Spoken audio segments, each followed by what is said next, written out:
How to change your account name on Windows 10. Hi everyone, welcome back to the channel. In today's video, I'll simply guide you through the steps on how you can change your account name on Windows 10, so make sure to watch the video till the end. If you'd like to change your account name on your Windows 10, all you have to do is simply go ahead and then first of all open up the settings application on your Windows.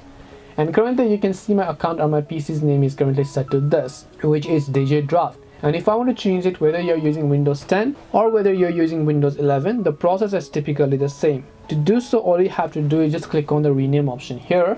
Once you click the rename option, you can see current account name, and all you can do is simply make sure to enter the new name that you want to use. Click on the next option and the name will be successfully changed.